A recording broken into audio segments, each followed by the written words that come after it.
Bonjour, voici une capsule portant sur le chemin critique dans la théorie des graphes.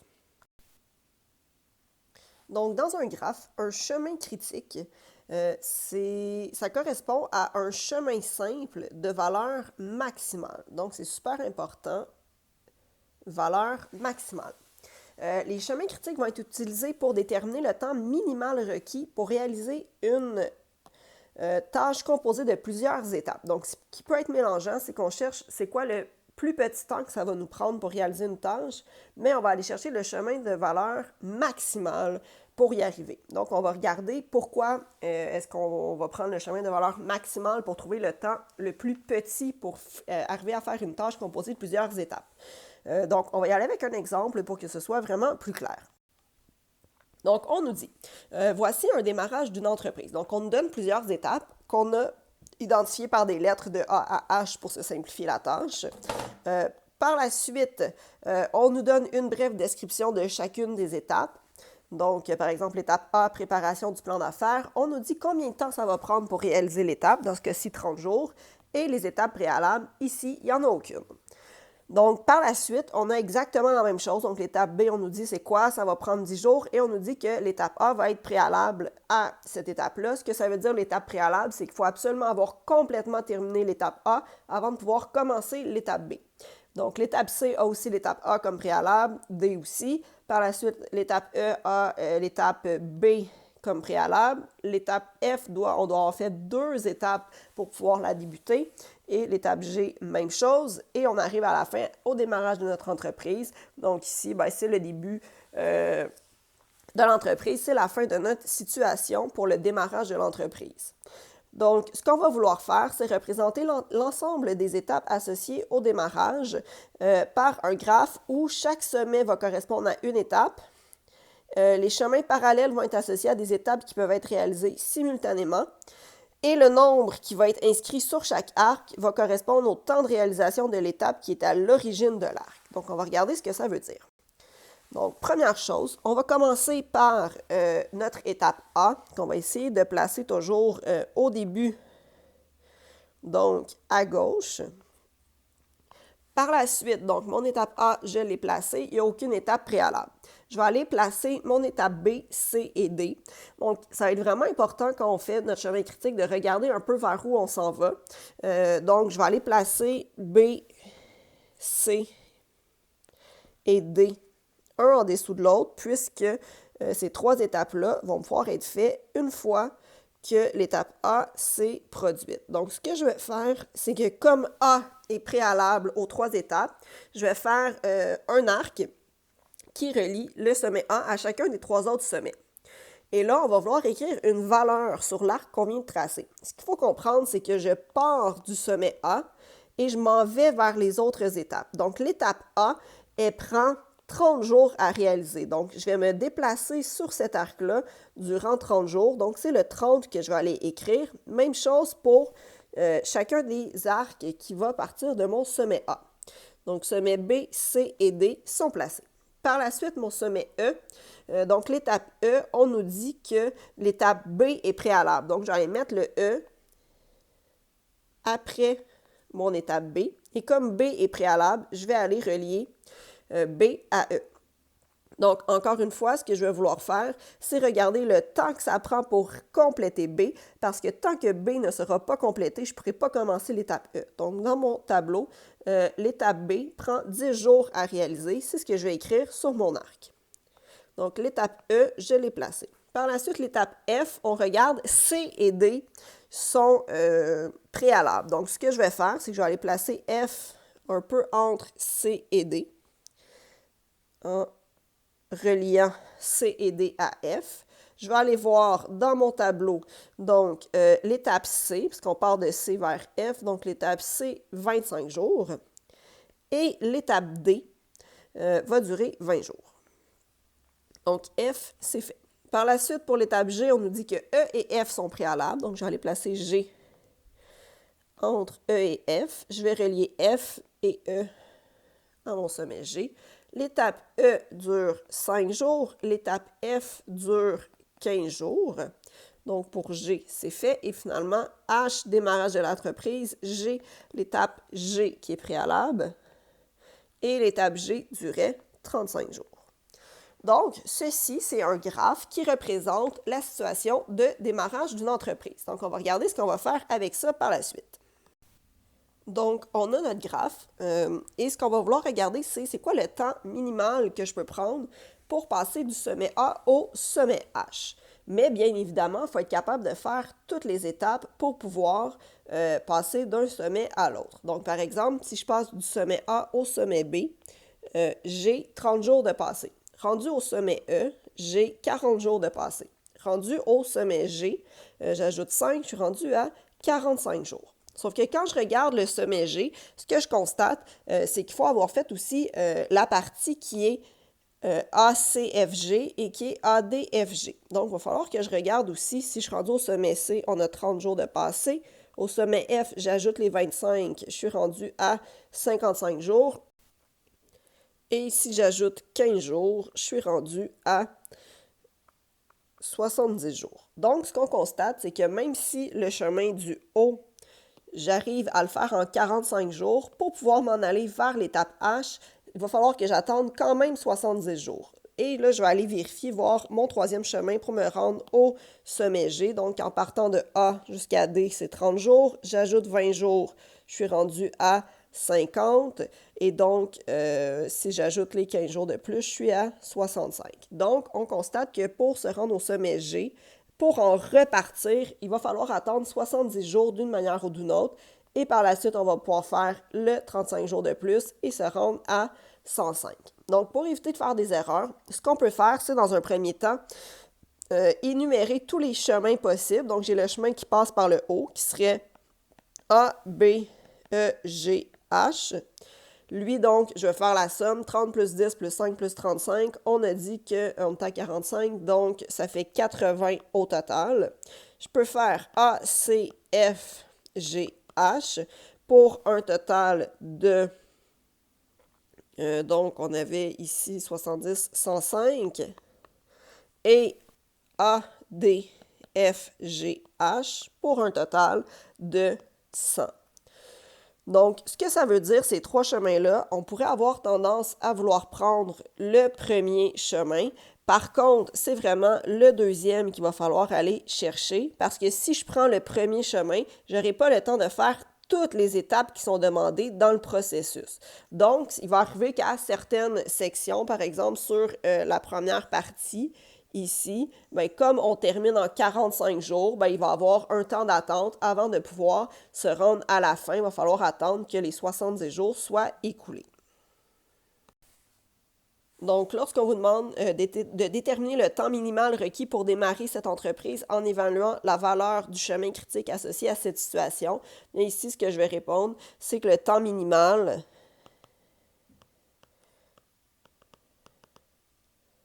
est de 105 jours. Donc, en 105 jours, c'est possible de faire toutes les étapes pour démarrer l'entreprise. Donc, si on regarde un deuxième exemple, on nous dit une compagnie veut produire et diffuser un nouveau livre d'un auteur célèbre. Ce dernier vient de terminer l'écriture de son manuscrit. Voici les étapes permettant de réaliser le livre. Donc, on a les étapes de A à L, donc saisir des textes dans le logiciel d'édition, la conception de la page couverture, ainsi de suite. On nous dit combien de jours vont durer chacune des étapes et les étapes qui sont préalables. On demande dans combien de jours le livre sera sur les tablettes. Donc, ce que je vais vouloir faire dans un premier temps, c'est représenter la situation par un graphe. Donc, ce qu'on constate ici, en fait, c'est que les étapes A, B et C n'ont aucune étape préalable. Donc, ce que je vais faire, c'est que je vais les placer tout simplement une en dessous de l'autre. Et j'aurai des chemins qui débuteront par A, B et C par la suite. Donc, A, B, C sont placés. Ensuite, l'étape D a A et C comme préalable. Donc là, ce que je constate, c'est que j'ai peut-être mal placé mes sommets B et C. J'aurais avantage à mettre C et A à côté. De cette façon-là, quand je vais vouloir placer D, je vais être capable d'aller relier facilement. Donc, D, A et C comme préalable. A est d'une durée de 15 jours et C est d'une durée de 15 jours aussi. Par la suite, l'étape E a l'étape D comme préalable. Donc, l'étape E, je vais aller la placer après D. L'étape D était d'une durée de 10 jours. Donc, je n'oublie pas d'aller chercher toujours le temps du sommet d'où est-ce que je pars et non d'où est-ce que j'arrive. Ensuite, l'étape F a E comme préalable. Donc, je vais aller placer F à côté. Donc, l'étape E a une durée de 10 jours. Ensuite, pour l'étape G, on a F comme préalable. L'étape F durait 5 jours. L'étape H a B et G comme préalable. Donc, l'étape H a B et G comme préalable. Donc, je vais avoir un arc qui est plutôt long. B est d'une durée de 5 jours. G est d'une durée de 3 jours. Ensuite, I a H comme étape préalable. H était d'une durée de 5 jours. J a B comme étape préalable. Donc, je vais aller le placer ici. B était d'une durée de 5 jours. K a l'étape J comme préalable. J était d'une durée de 10 jours. Et L a les étapes I et K comme préalable. I est d'une durée de 10 jours. K est d'une durée de 5 jours. Comme on nous donne une étape, un temps de réalisation pour l'étape L et que ce n'est pas placé, ce que je vais devoir faire, c'est de ajouter un point de plus ici pour pouvoir dire le 5 jours de la fin et on peut le nommer vraiment de la lettre qu'on veut. Donc, je pourrais mettre M puisque c'est la lettre qui suit dans l'alphabet. J'aurai donc le graphe qui représente la situation. Donc, à partir du graphe, ce que je vais vouloir faire maintenant, c'est de trouver le chemin critique pour savoir dans combien de temps est-ce que je vais pouvoir publier le livre. Donc, je peux regarder les différentes options. Donc, j'aurai en partant de A, D, E, F, G, H, I, L, M. J'aurai aussi, en partant de C, D, E, F, G, H, I, L, M. Je pourrais avoir B, H, I, L, M ou encore B, J, K, L, M. Donc, tout ce que j'ai fait, en réalité, c'est suivre à partir du sommet C jusqu'à la fin. Le sommet B, on a deux options, donc je vais aller chercher mes deux options séparées. Par la suite, ce que je vais faire, c'est aller donc calculer la durée pour chacune des chemins, pour chacun des chemins. Donc, je vais faire donc de A, D, E, F, G, H, I, L, M. Donc, si j'additionne tout ça, donc 15 plus 10 plus 10 plus 5 plus 3 plus 5 plus 10 plus 5, ça donne 63. Si je prends à partir de C, j'aurai aussi 63. La troisième chaîne, donc je vais faire 5 plus 5 plus 10 plus 5, ça donne 25. Et 5 plus 10 plus 5 plus 5, qui donne 20. Donc, je veux savoir dans combien de temps est-ce que je peux publier le livre. Je ne peux pas dire 20 jours, parce que si je prends le 20 jours, je n'aurai pas eu le temps de faire toutes les étapes. Donc, ici, ce qu'on constate, c'est qu'en réalité, on a deux chemins critiques, puisqu'ils ont exactement la même durée. Mais comme la question, c'est dans combien de temps est-ce qu'on va pouvoir publier, la publication va être faite, ou la publication aura lieu dans 63 jours.